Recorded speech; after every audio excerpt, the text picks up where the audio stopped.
It was a cold and windy evening. Ethan was wandering through the dusty hallways of the old house his family had just moved into. The house was on the edge of a small town, isolated from other homes, right next to a dense forest.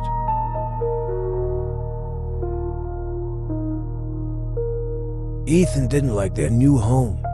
The doors creaked, strange noises echoed through the walls, and there was a constant feeling of unease. But the strangest part was the old stone fireplace in the living room. A thin crack ran through the stones, and from it came a faint, eerie whisper whenever the wind blew. Every time Ethan heard it, his skin crawled. One night, unable to sleep, Ethan lay awake as the whisper grew louder. It almost sounded like someone was calling his name. Despite his fear, curiosity got the better of him. Grabbing a flashlight, he crept to the fireplace to investigate. Peering into the crack, he spotted something glinting in the darkness, a rusted key. The key had strange, unreadable markings on it. After some time, Ethan realized it might belong to the locked door at the back of the living room. He hesitated to open it, but a faint whisper echoed in his ears. "Find me." Trembling, Ethan slid the key into the lock and turned it. The door creaked open, revealing a staircase leading into a dark, damp basement. He descended cautiously, the air growing colder with each step. The walls were lined with faded portraits of people he didn't recognize, faces staring blankly, their eyes seeming to follow him. At the far end of the basement, he saw another door. This door had an old, rusted plaque that read, "Wesley House." Ethan froze. The Wesley family had disappeared years ago, their house abandoned. He wanted to turn back, but from beyond the door, he heard it again. "You found me. Now come in." Caught between terror and curiosity, Ethan pushed the door open. What lay beyond wasn't a room but the basement of another house. This house was completely empty, dark and cold. The walls were etched with strange carvings, shadowy figures with elongated arms, pulling people into darkness. Turning to retreat, Ethan saw the door slam shut behind him. He pounded on it, but it wouldn't budge. Then, a chilling whisper filled the room. "You're one of us now." The shadowy figures began to peel away from the walls, moving toward Ethan.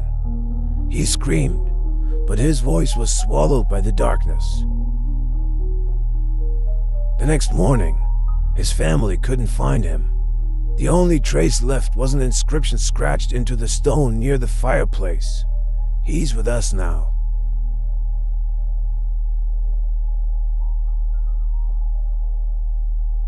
A week later, a girl named Lily moved with her family into an old farmhouse not far from where Ethan had disappeared.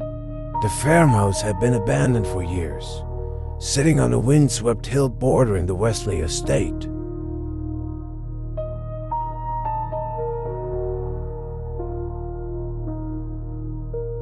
Lily heard about Ethan's disappearance from the townsfolk, but she shrugged it off as a scary story.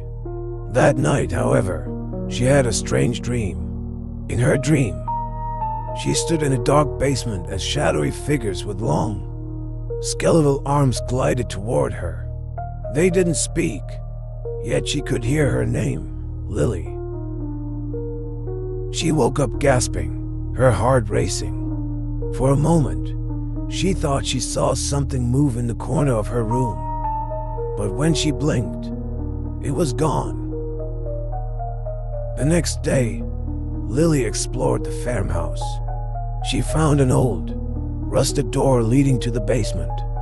Heavy wooden planks were nailed across it, as if someone had wanted to keep whatever was inside from getting out. Her parents planned to open it later during renovations, but for now, it remained sealed. That night, Lily had the dream again. This time, she saw Ethan. He stood in the basement, his pale face blank and his eyes hollow. Without moving his lips, he spoke. "Help me." When Lily woke up, she felt compelled to go to the basement. In a trance, she removed the planks from the door and opened it. The darkness below seemed alive, pulling her in. She descended the creaking stairs, her flashlight flickering weakly. At the bottom, she saw Ethan, but something was wrong.